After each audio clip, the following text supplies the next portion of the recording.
Howdy, hi. It is Do Your Job Sports MLB Rundown picks and predictions for Thursday, May 8th, 2025. We're looking at the best bets of the day. Let's get into the video. Okay, previous day's results. Good day in baseball. 5-2 on the day, bringing our season record to 154 and 159. We go 4-0 on our over-unders, and then 1-2 with our money line / run line plays. So I'm going to recap these games right quick, then we'll get on to the picks for tomorrow. Game number 1, it was the Dodgers and the Marlins.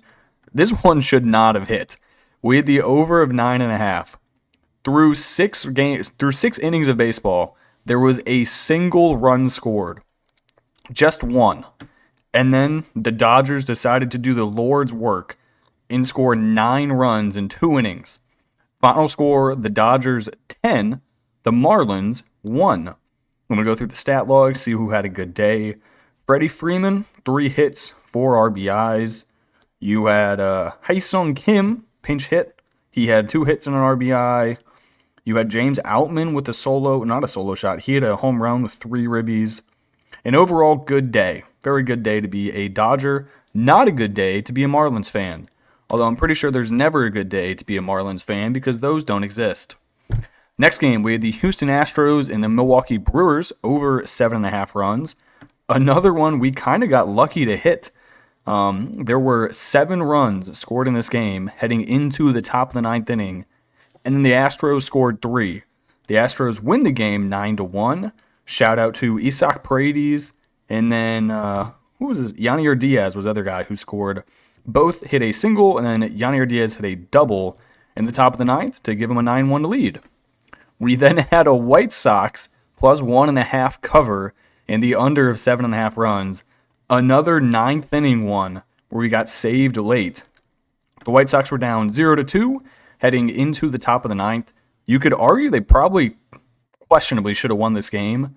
Top of the 9th, they had already gotten 1 run across. Their leadoff guy hit a double. Next guy up hit a single. Then they walked the next guy. So it was first and second, nobody out, and they were down 1-2. No outs. And then they don't move any of the runners over. They don't score because they suck. But they cover the 1.5, and they hit the under. The Royals have serious problems. They can't score. They had 10 hits today. They only managed 2 runs. They may be 22-16, but if you look at who they've played recently, they haven't played anyone. Their recent series, this current 4-game stand against the White Sox. Before that, the Orioles. Before that, the Rays. Before that, the Astros. Then the Rockies. I mean, they've played 4 horrible baseball teams in a row. And they really play more bad baseball teams coming up.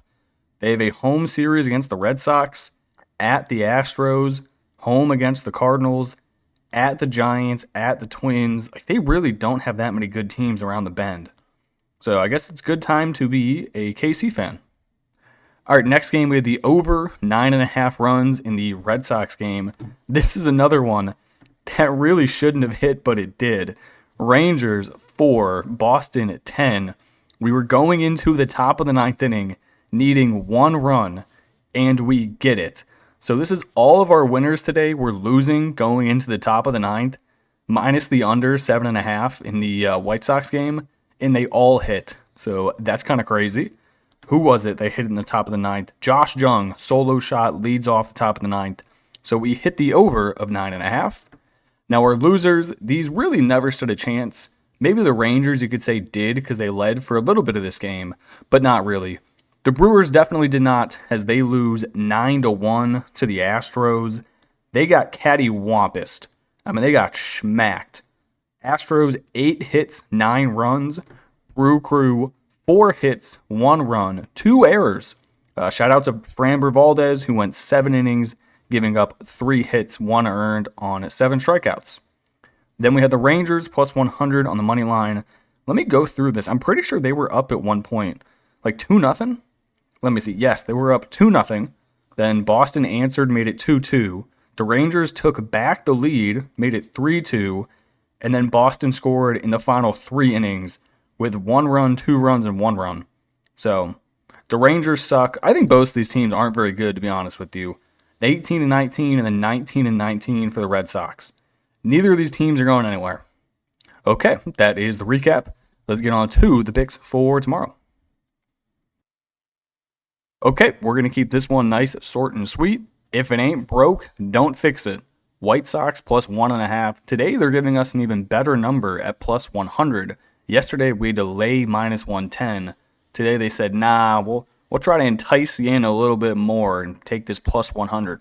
Well, gladly, buddy. I'll do it every single day. White Sox, Royals. White Sox plus the run line and the under of 7.5 runs. Literally doing the same thing. On the mound for the White Sox, it's Davis Martin, 1-3 with a 3.52 ERA, going up against Chris Bubich. Who knows? That kid definitely got bullied growing up. 3-2, 1.98 ERA. Pitchers, you would assume that Bubich does have the advantage, considering he has a 1.98 ERA. But the problem for both of these teams is they can't score. They're actually quite atrocious at hitting the baseball. These teams are 25th and 27th in runs per game at 3.5 and 3.4. They don't hit the ball at 7 hits and 8 hits per game. In overall batting averages, the White Sox are hitting 217 collectively as a team. Kansas City's hitting 238. In slugging, they're ranked 30th and 25th. In home runs, they're both ranked the same, 27th with 26 total home runs so far this season. That's not very good, considering we've almost played 40 games of baseball. There's no real bats you have to be concerned with on the White Sox lineup.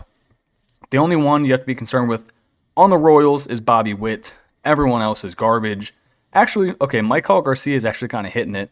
He's not a power guy, though. He's more of a get on base and steal a base kind of guy. And then nobody behind him can hit, so yeah. Take the White Sox. Both these teams suck. Don't let the Royals 22-16 record fool you. They're not good. Just take the Sox and take the under. Next game, we're going to lay a pretty big number. I normally don't lay anything this big. The largest number I'd lay and actually feel comfortable giving it out in a video format would be around minus 140. So this falls right underneath it. I don't think this line should be this low. Oh, fuck. I forgot to change the pitchers. Hold on.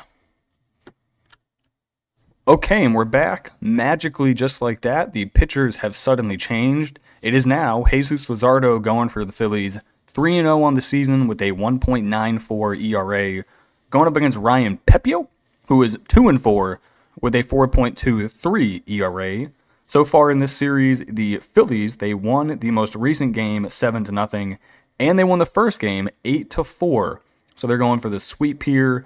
I think they stand a pretty good chance to do it. Jesus Luzardo, has been an absolute rock this season.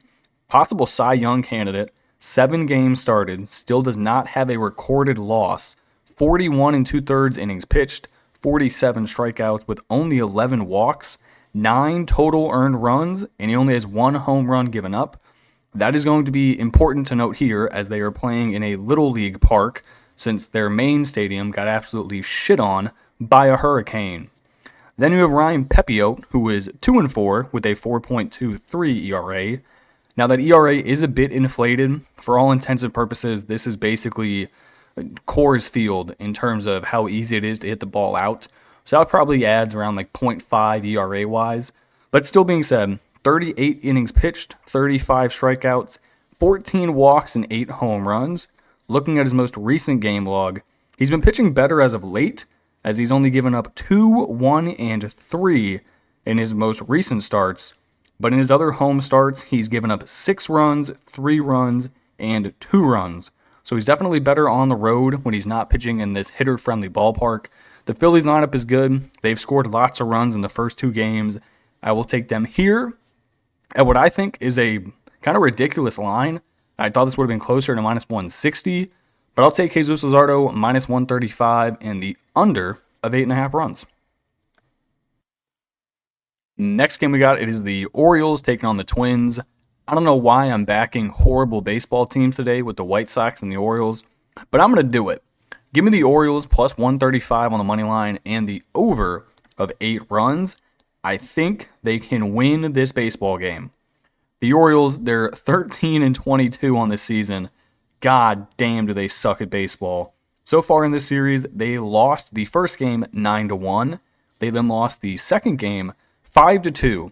So they are trying to avoid a sweep by a Twins team who really is not that good. On the mound for the Orioles, they have Dean Kramer, who is 3-4 with a 5.74 ERA.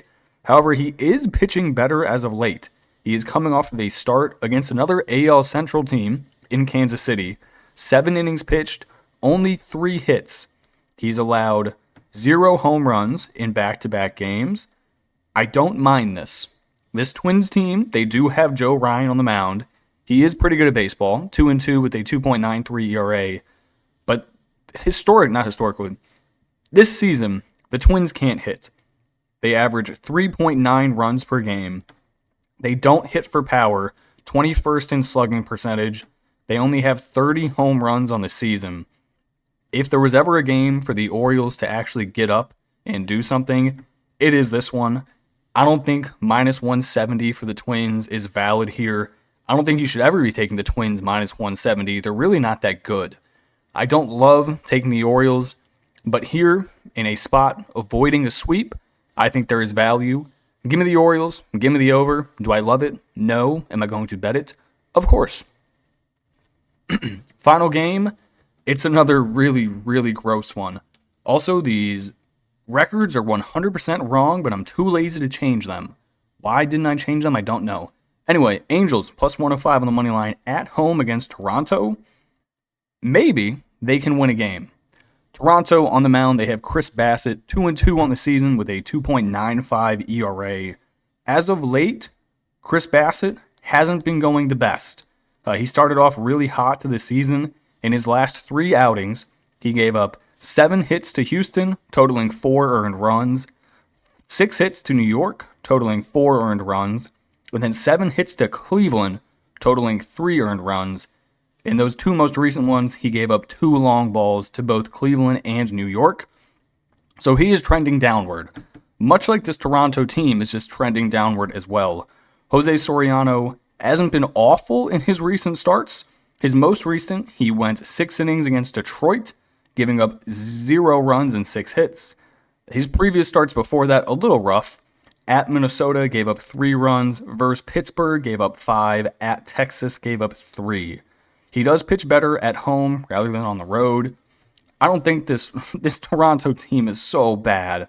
I mean, this is another one. Both these teams suck. They score 3.5 and 3.7 runs per game. Neither of them hit for... the Angels actually do hit for power. They've hit 47 home runs. The Blue Jays don't. They've hit 25, which is 30th in the MLB, which you would think would be pretty hard when you have Santander, Guerrero, Alejandro Kirk, Varsho, all in the same lineup.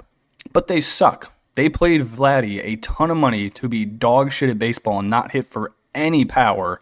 Santander has been abysmal since coming over from Toronto. I don't think you should be laying anything with this team on the road. Give me the Angels plus 105 at home. Give me the over 9.5 runs. I think those will be high scoring. Neither of these pitchers have been going very well recently. Okay, that is going to do it for me in this video. I appreciate you guys tuning in and watching, and I will catch you in the next one. Peace.